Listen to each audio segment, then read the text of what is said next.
Morning all of you. तो haematology के अंदर आज का लेक्चर आपका किसके ऊपर है? Today's lecture on blood group यानी ब्लड ग्रुपिंग के ऊपर, यानी ए बी जो एंटीजन प्रेजेंट थे किसके ऊपर? आरबीसी की सरफेस पे जो ब्लड ग्रुप्स का डिसाइड करते हैं उसके ऊपर, उनको डिटेक्ट करेंगे किस तरीके से, उसके ऊपर आज डिस्कशन करेंगे कि ब्लड ग्रुप्स है क्या। आज का लेक्चर शुरू करने से पहले एक बार पीछे का लेक्चर रिवाइज कर लेते हैं जो किसके ऊपर था? Third type of anaemia disease के ऊपर था, यानी एनीमिया के तीसरे टाइप के ऊपर था। उसको एक बार डिस्कस कर लेते हैं, फिर शुरू करेंगे आज का लेक्चर।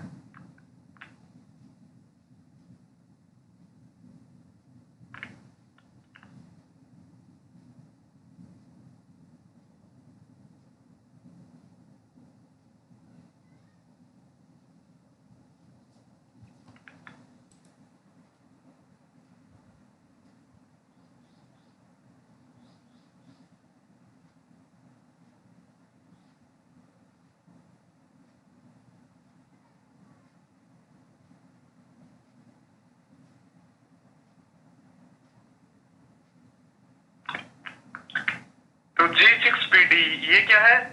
एक एंजाइम है जिसकी क्या है, डेफिशिएंसी होने के बाद आरबीसी का डिस्ट्रक्शन बढ़ जाता है, यानी कि ये किसका टाइप है?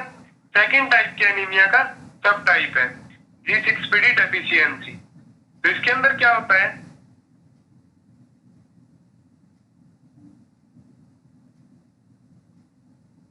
कि G6PD डेफिशिएंसी इज इनहेरिटेड, यानी ये क्या है? G6PD एंजाइम की कमी डेफिशिएंसी कैसी डिजीज है? एक इनहेरिटेड डिजीज है, यानी क्या है?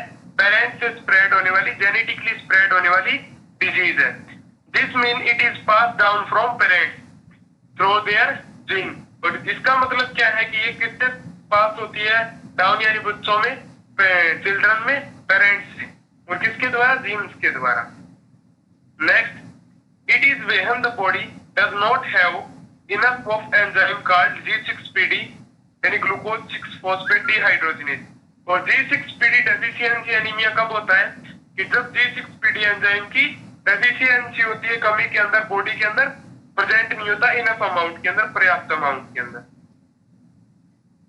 और G6PD करता क्या है? This enzyme helps red blood cell work properly, यानी आरबीसी को प्रॉपरली सही ढंग से काम करने के लिए हेल्प करता है। Next, a lack of this enzyme can cause haemolytic anaemia. और इस एंजाइम की कमी के कारण क्या हो सकता है? हेमोलाइटिक एनीमिया हो सकता है, यानी सेकंड टाइप का जो एनीमिया जिसमें आरबीसी का डिस्ट्रक्शन बढ़ जाता है, वो क्या है? हो सकता है। तो G6PD क्या है? एक इनहेरिटेड डिजीज है जो पेरेंट्स से स्प्रेड होती है, और इसकी कमी के कारण क्या, आरबीसी सही तरीके से फंक्शन नहीं कर पाती और जल्दी इसका ब्रेकडाउन हो जाता है। और G6PD की डेफिशिएंसी के कारण कैसा एनीमिया हो सकता है? Haemolytic anaemia.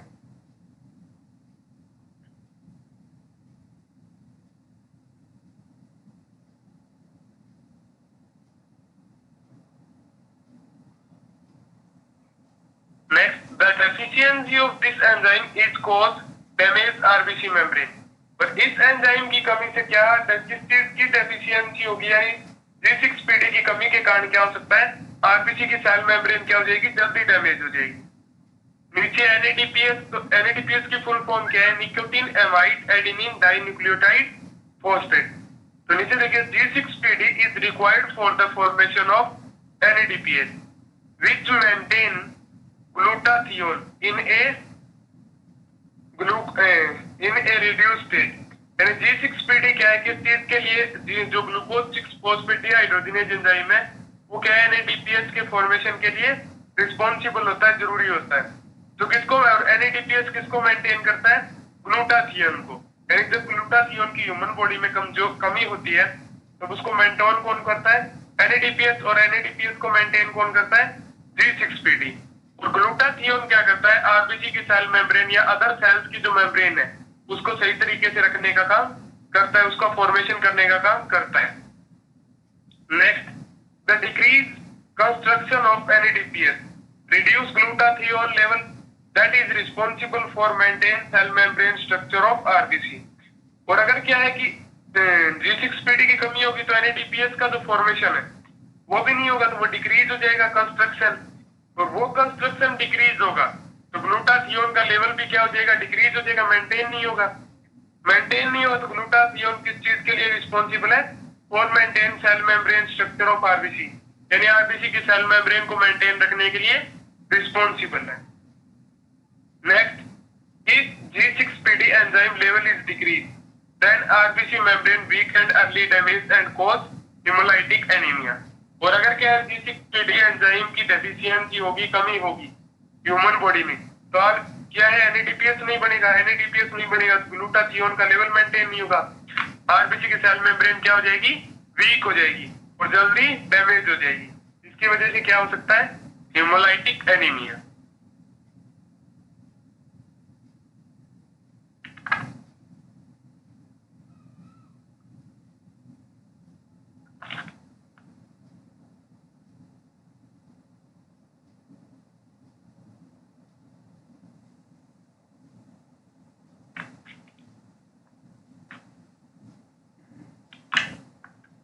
नेक्स्ट देखिए एनलार्ज स्प्लीन, ये भी क्या है? सब टाइप है, किसका? सेकंड टाइप के एनीमिया का। This can in rare case trap red blood cell and destroy them early, यानी क्या है लार्ज स्प्लीन की जो कंडीशन है वो बहुत ही कम कंडीशन में होती है, एक ऑटो इम्यून डिसऑर्डर है, यानी जिसमें प्रतिरक्षा तंत्र में प्रॉब्लम हो जाती है। तो it is in a rare case trap, यानी ये बहुत ही कम कंडीशन में होता है जिसमें रेड ब्लड सेल को ट्रैप कर लिया जाता है, स्प्लीन में पकड़ लिया जाता है और उसको जल्दी डिस्ट्रॉय कर लिया जाता है, यानी डिस्ट्रॉय देम अर्ली, यानी लाइफ स्पान के कंपैरिजन में उसको जल्दी तोड़ दिया जाता है।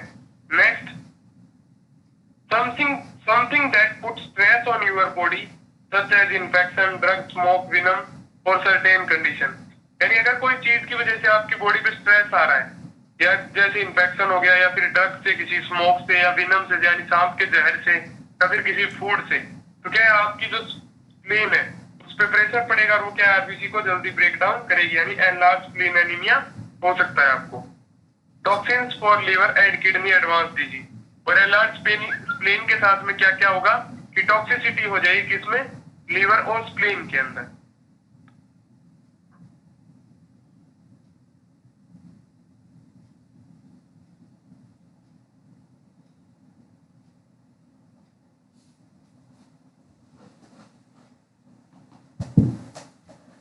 नेक्स्ट देखिए anaemia due to blood loss, यानी थर्ड टाइप का एनीमिया की एनीमिया क्या? ब्लड की कमी के कारण। तो सबसे पहले क्रोनिक ब्लड लॉस एनीमिया, यानी घातक या अचानक से होने, धीरे धीरे होने वाला जो ब्लड लॉस है वो। तो prolong moderate blood loss can cause this type of anaemia, यानी लंबे समय से जो ब्लीडिंग चल रही है, यानी प्रोलॉन्ग्ड मॉडरेट ब्लड लॉस के कारण क्या है इस प्रकार का एनीमिया हो सकता है, क्रोनिक ब्लड एनीमिया हो सकता है। A bleeding stomach ulcer of GIT, यानी गैस्ट्रोइंटेस्टाइनल ट्रैक्ट, यानी क्या है स्टमक के अंदर कोई अल्सर हो गया, उसकी वजह से अगर ब्लीडिंग हो रही है तो क्या हो सकता है आपको? क्रोनिक ब्लड लॉस एनीमिया हो सकता है। Bleeding in the urinary tract और in a female patient bleeding from the uterus can be source of a microcytic anaemia, यानी क्या है या तो यूरिनरी ट्रैक्ट में ब्लीडिंग होने लगी या फीमेल के अंदर यूट्रस के अंदर ब्लीडिंग हो रही है, ये दोनों भी क्या है? माइक्रोसाइटिक एनीमिया के सोर्स है, यानी इनकी वजह से भी क्रोनिक एनीमिया हो सकता है। Next, early changes in laboratory test can be minimum, और क्या है क्रोनिक ब्लड लॉस के अंदर क्या होता है कि ब्लड में जो ब्लड सेल काउंट्स हैं उनके अंदर चेंजेस क्या होता है? धीरे धीरे होता है, यानी मिनिमम, तो इनको जल्दी से डिटेक्ट नहीं कर सकते। Next, cancer post trauma and sugar as well, यानी कैंसर यानी ब्लड कैंसर, या फिर कोई पहले चोट लगी हुई पास्ट ट्रॉमा, या फिर ब्लड शुगर की वजह से भी आपको क्या हो सकता है? क्रोनिक ब्लड एनीमिया हो सकता है।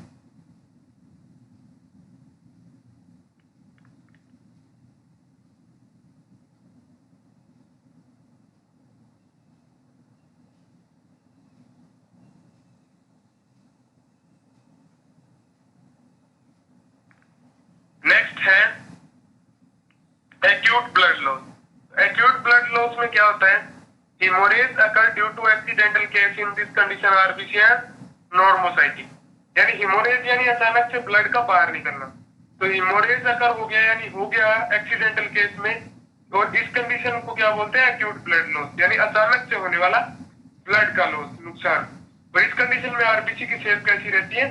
नॉर्मोसाइटिक यानी normal. Next, Hemorrhage at a rapid pace cause more severe symptom than a slower bleed. और hemorrhage क्या है? एक रैपिड केस है, यानी जल्दी से होने वाली कंडीशन है, घटना परिस्थिति है, जो क्या है ज्यादा सीवियर होती है किसकी कंपैरिजन में? स्लोअर ब्लीड के, यानी क्रॉनिक ब्लड लॉस के। Sudden loss of 1/3 of the blood volume में बी फैटल। और अचानक से क्या है कि आपके बॉडी के अंदर तीसरा हिस्सा जो ब्लड का, यानी थर्ड पार्ट क्या है? 3 पार्ट क्या है? Blood loss. 3 पार्ट क्या है? ब्लड के लॉस हो गए, यानी ब्लड बाहर निकल गया, और एक ही पार्ट आपकी बॉडी के अंदर बचा, यानी 75% ब्लड क्या है ह्यूमन बॉडी से अगर बाहर निकल गया अचानक से, तो आपकी क्या हो सकती है? अचानक से डेथ हो सकती है, एक्यूट फैटल हो सकता है। ये किसके अंदर है? एनीमिया के अंदर।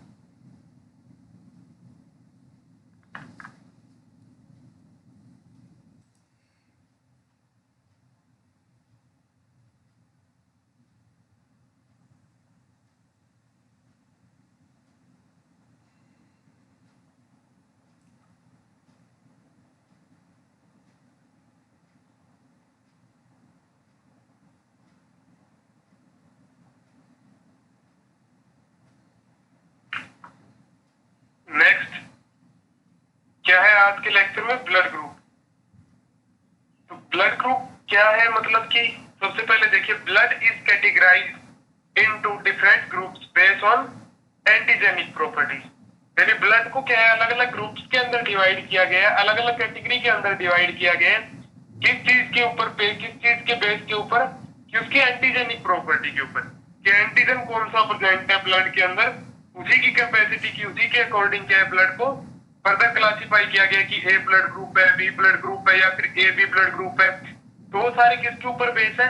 कि ब्लड की एंटीजेनिक प्रॉपर्टीज के ऊपर बेस होते हैं। Next, antigenic and immunologic properties of blood have clinical, genetic and medicological importance। और ब्लड की जो एंटीजेनिक प्रॉपर्टी है या इम्यूनोलॉजिकल यानी प्रतिरक्षा की जो प्रॉपर्टी है, जैसे कि अपन एक दूसरी कैटेगरी का ब्लड ट्रांसफ्यूज नहीं कर सकते, सेम कैटेगरी का ट्रांसफर करते हैं, तो क्या है? इम्यूनोलॉजिक प्रॉपर्टी, यानी जिसमें एंटीजन एंटीबॉडी इन्वॉल्व हो।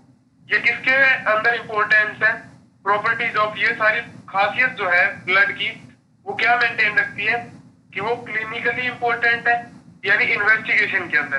जेनेटिकली भी इंपॉर्टेंट है, कि पेरेंट्स का जो ब्लड ग्रुप होता है उसी के सिमिलर किसका होता है? चिल्ड्रंस का। और मेडिकोलॉजिकली इंपॉर्टेंट है, यानी कोई एक्सीडेंट की कंडीशन में ब्लड ट्रांसफ्यूज करना पड़ गया, या फिर अगर कोई कंडीशन हुई, तो इन सभी में क्या एंटीजेनिक प्रॉपर्टीज क्या रखती है? इंपॉर्टेंस रखती है ब्लड ग्रुप की। Next, Karl Landsteiner discover blood group on 1901। Karl Landsteiner ने क्या है ब्लड ग्रुप की खोज की थी 1901 के अंदर। Next, blood groups play important role in blood transfusion. और ब्लड ग्रुप्स है वो क्या है? एक महत्वपूर्ण रोल प्ले करते हैं किस चीज के अंदर?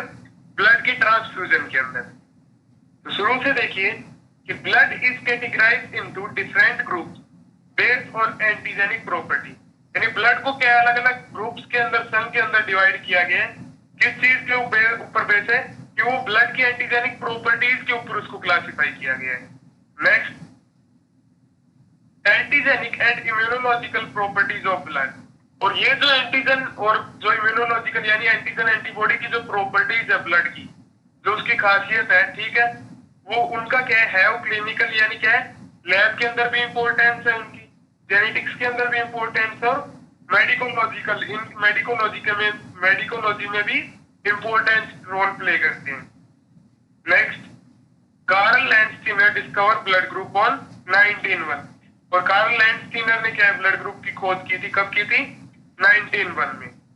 Next, blood groups play important role in blood transfusion. और जो ब्लड ग्रुप्स है वो क्या है कि महत्वपूर्ण रोल प्ले करते हैं किस चीज के अंदर? ब्लड की ट्रांसफ्यूजन के अंदर।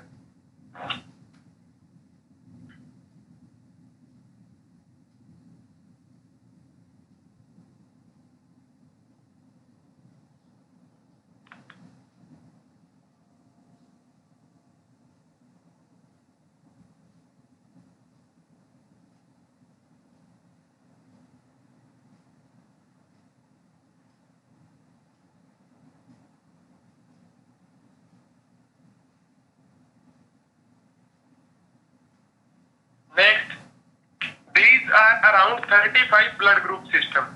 और टोटल कितने सिस्टम है? लगभग 35 ब्लड ग्रुप सिस्टम है जिससे अपन क्या डिटेक्ट कर सकते हैं ब्लड ग्रुप को। Containing more than 600 antigen and most of them are weak antigen. और एंटीजन कितने प्रेजेंट है ह्यूमन बॉडी के अंदर? 600 यानी 600 एंटीजन प्रेजेंट है टोटल। और जिनमें से मोस्टली क्या है? वीक है यानी कमजोर एंटीजन है, जो इतना इफेक्ट नहीं दिखाते, प्रभाव नहीं दिखाते। ब्लड ग्रुप सिस्टम कौन से हैं? तो एबीओ सिस्टम हो गया, आरएच सिस्टम हो गया, एम एन एंड सिस्टम हो गया, लिवाई सिस्टम हो गया, पी सिस्टम हो गया, केल सिस्टम हो गया और डफी सिस्टम हो गया। ये सारे क्या है? अलग अलग ब्लड ग्रुप्स को डिटेक्ट करने के सिस्टम है जिनके द्वारा अपन ब्लड ग्रुप को डिटेक्ट कर सकते हैं। Most important are ABO and Rh system. और इन सभी के अंदर से जो महत्वपूर्ण है वो कौन सा ब्लड ग्रुप सिस्टम है? एबीओ और आरएच ब्लड ग्रुप सिस्टम सबसे इंपॉर्टेंट है। शुरू से देखिए कि these are 35 blood group around system, यानी ब्लड ग्रुप को डिटेक्ट करने के कितने सिस्टम है? 35 सिस्टम है अप्रोक्सीमेटली लगभग। और containing more than 600 antigen and most of them are weak antigen. और ह्यूमन बॉडी में लगभग कितने एंटीजन प्रेजेंट रहते हैं ब्लड में? 600 एंटीजन। और जिनमें से ज्यादातर क्या है? वीक एंटीजन है, कमजोर एंटीजन है। ब्लड ग्रुप सिस्टम के एग्जांपल क्या हो गए? एबीओ सिस्टम हो गया, आरएच सिस्टम हो गया, एम एन एंड सिस्टम हो गया, लिवाई सिस्टम हो गया, पी सिस्टम हो गया, केल सिस्टम हो गया या फिर डफी सिस्टम हो गया। Most important are ABO and Rh system. और इनमें से सबसे महत्वपूर्ण कौन सा सिस्टम है ब्लड ग्रुपिंग के अंदर? या तो एबीओ ब्लड ग्रुपिंग या फिर आरएच सिस्टम।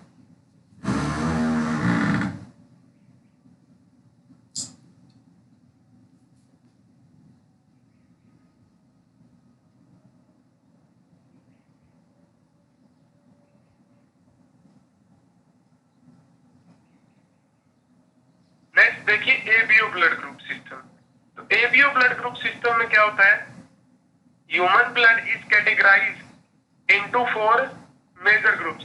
ह्यूमंस का जो ब्लड है वो मुख्यतः 4 कैटेगरीज में डिवाइड किया गया है, ठीक है, डिपेंडिंग ऑन प्रेजेंस और एब्सेंस ऑफ एंटीजन। और ये कैटेगरी, ये डिवाइडेशन है किसके ऊपर डिपेंड करता है? कि एंटीजन की प्रेजेंस यानी उपस्थिति और अनुपस्थिति पे डिपेंड करता है कि ब्लड के अंदर कौन सा एंटीजन तो उपस्थित है, कौन सा एंटीजन अनुपस्थित है। उसी के बेस के ऊपर क्या है? ब्लड ग्रुप का डिसाइड होता है कि कौन से टाइप का ब्लड ग्रुप ह्यूमंस का है। Next, antigens are present on the surface of RBC, they are called agglutinogen. और एंटीजन्स किसके ऊपर प्रेजेंट रहते हैं? कि आरबीसी की सरफेस के ऊपर, यानी जो सेल मेम्ब्रेन है बाहर की, उसके ऊपर क्या एंटीजन प्रेजेंट रहते हैं। और एंटीजन्स को क्या बोलते हैं अपन? दे आर कॉल्ड एग्लूटिनोजन। उनको क्या बोलते हैं? एग्लूटिनोजन बोलते हैं। Next, there are 2 agglutinogen in the ABO system, A and B agglutinogen. और एबीओ ब्लड ग्रुप सिस्टम में क्या है? 2 प्रकार के एंटीजन है, 2 प्रकार के एग्लूटिनोजन है। कौन से? ए और बी एग्लूटिनोजन, यानी ए और बी एंटीजन। शुरू से देखिए कि human blood is categorised into 4 major groups depending on presence और एब्सेंस ऑफ एंटीजन। ह्यूमंस का जो ब्लड है वो मोस्टली 4 ग्रुप के अंदर डिवाइड किया गया है, जो किसके ऊपर डिपेंड होता है? कि एंटीजन की प्रेजेंस यानी उपस्थिति और एब्सेंस यानी अनुपस्थिति पे डिपेंड है। Next, antigen are present on the surface of RBC, they are called agglutinogen. But antigen किसकी सरफेस के ऊपर प्रेजेंट रहते हैं? आरबीसी की सरफेस के ऊपर, और उनको क्या बोलते हैं? एग्लूटिनोजन बोलते हैं। Next, there are 2 agglutinogen in the ABO system. और यहाँ पे क्या है कि 2 प्रकार के एग्लूटिनोजन है किसमें? एबीओ सिस्टम में। और है कौन से वो एग्लूटिनोजन? ए और बी एग्लूटिनोजन, यानी ए और बी एंटीजन, जो किसके ऊपर डिपेंड है? आरबीसी की सरफेस पे डिपेंड है कि दोनों प्रेजेंट है, एक प्रेजेंट है या फिर कोई नहीं है।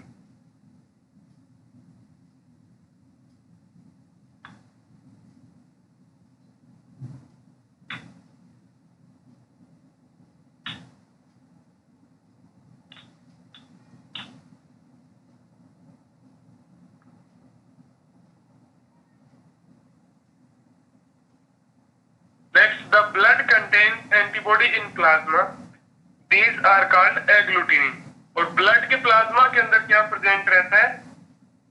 एग्लूटिनिन, यानी एंटीबॉडीज प्रेजेंट रहती हैं। यानी एंटीबॉडी प्लाज्मा के अंदर प्रेजेंट होती है, जिनको क्या बोलते हैं, एग्लूटिनिन बोलते हैं। They are absent at birth time reaching in minimum 8 to 10 year. और ये जन्म के समय क्या है, अनुपस्थित होती है, और ये क्या है 8 से 10 साल की उम्र में फॉर्म होती है, बनती है धीरे धीरे। तो they the blood contains antibody in plasma, यानी ब्लड के अंदर क्या है और क्या प्रेजेंट रहता है, एंटीबॉडी, जिसका दूसरा नाम क्या है, एग्लूटिनिन। और they are absent at birth time reaching at minimum by 8 to 10 year. और वो जन्म के समय क्या होती है, अनुपस्थित होती है, और वो क्या धीरे धीरे आगे 8 से 10 साल की उम्र में फॉर्म होती है।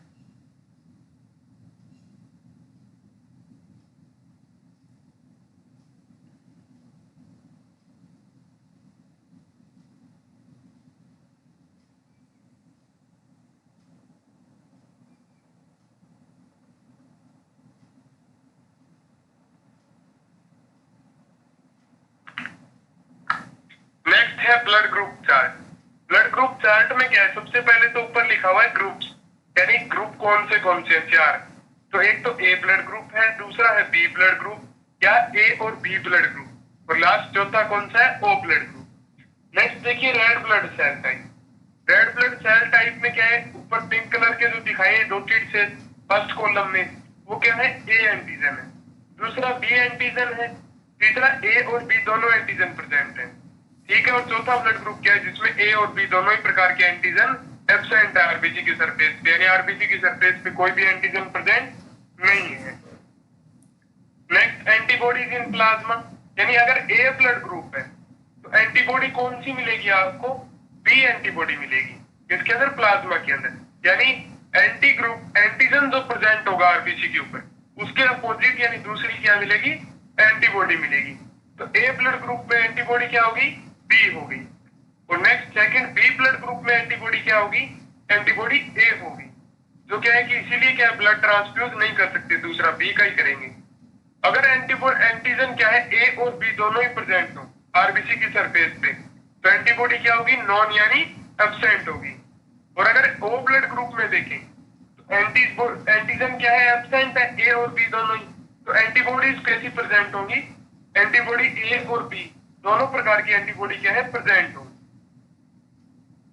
नेक्स्ट एंटीजन देखिए, अगर क्या है ए ब्लड ग्रुप है तो एंटीजन कैसा मिलेगा आपको, ए मिलेगा। अगर बी ब्लड ग्रुप है तो एंटीजन कैसा मिलेगा, बी मिलेगा। अगर ए बी ब्लड ग्रुप है किसी ह्यूमन का तो उसका एंटीजन कैसा मिलेगा, ए और बी मिलेंगे।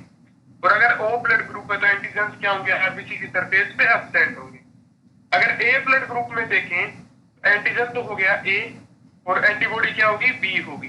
अगर बी ब्लड ग्रुप में देखें तो एंटीजन तो हो गया बी, यानी प्रतिजन जो आरबीसी की सरफेस पे, और एंटीबॉडी कैसी होगी, बी सॉरी ए होगी। अगर ओ ए बी ब्लड ग्रुप देखें तो आरबीसी की सरफेस पे एंटीजन कैसे प्रेजेंट होंगे, ए और बी दोनों प्रकार के एंटीजन प्रेजेंट होंगे, और एंटीबॉडी कैसी होगी, एब्सेंट होगी। नेक्स्ट ओ यानी चौथे प्रकार का ब्लड ग्रुप देखें, जिसके अंदर क्या होता है कि आरबीसी की सरफेस पे क्या है, ना तो ए एंटीजन होता है ना बी एंटीजन होता। तो एंटीबॉडी कौन सी प्रेजेंट होगी, एंटीबॉडी दोनों प्रेजेंट होंगी, ए और बी दोनों टाइप की एंटीबॉडी क्या है, प्रेजेंट मिलेंगे आपको, उपस्थित मिलेंगे। ये क्या है ब्लड ग्रुप चार्ट आपका। 4 टाइप के ब्लड ग्रुप्स होते हैं ह्यूमन में, चारों के एंटीजन और एंटीबॉडी इसमें शो किए गए हैं। तो ए बी ब्लड ग्रुप में क्या प्रेजेंट नहीं होती, एंटीबॉडीज, और ओ ब्लड ग्रुप में क्या नहीं होता, एंटीजन प्रेजेंट नहीं होता।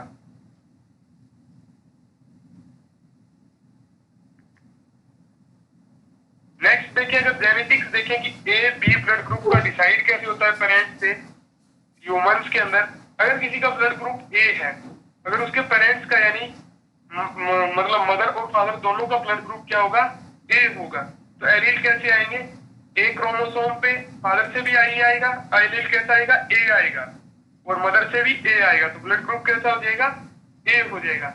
अगर दूसरी कंडीशन में मदर का ब्लड ग्रुप कैसा है, मतलब कि ओ है, यानी क्या है जिसके अंदर ए और बी एंटीजन एब्सेंट है, और फादर का ब्लड ग्रुप कैसा है, ए है, तो एंटीजन क्या आएगा, ए आएगा क्रोमोसोम्स पे, ब्लड ग्रुप कैसा हो जाएगा, चिल्ड्रन का ए हो जाएगा।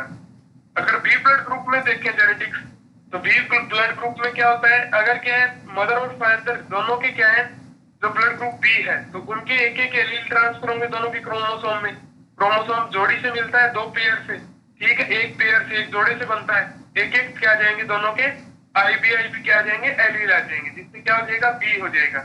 अगर मदर या फादर क्या है, एक क्या है, ओ ब्लड ग्रुप है, जिसके अंदर ओ का एलील क्या होता है, कम इफेक्टिव होता है, बी क्या ज्यादा इफेक्टिव होता है। अगर एक साइड से क्या आ गया, बी आ गया, तो ब्लड ग्रुप कैसा हो जाएगा, बी। और ए और बी की कंडीशन में क्या होता है, अगर ए और बी मदर और फादर का ब्लड ग्रुप कैसा है, ए या ए बी, तो उस कंडीशन में क्या हो जाएगा, ए और बी दोनों एलील आ जाएंगे, या फिर अलग अलग है तो भी ए बी आ जाएंगे। और एंटीजन कैसे होंगे, ए प्लस बी होंगे, और ब्लड ग्रुप का डिसाइड कैसे हो जाएगा, ए बी टाइप का। अगर दोनों ही मदर और पेरेंट्स कैसे हैं, ओ टाइप के हैं, यानी क्या ब्लड ग्रुप के आरबीसी की सरफेस पे एंटीजन प्रेजेंट नहीं है, तो एंटीजन क्या होंगे, ना तो ए होगा ना बी होगा, ब्लड ग्रुप का टाइप कैसा हो जाएगा, ओ हो जाएगा। नेक्स्ट लेक्चर में अपन क्या पढ़ेंगे, लैंस स्टीनर्स लॉ, यानी लैंस स्टीनर ने किस बेस के ऊपर 4 टाइप के ब्लड ग्रुप डिवाइड किए, क्या क्या कानून थे उसके। Thanks to all.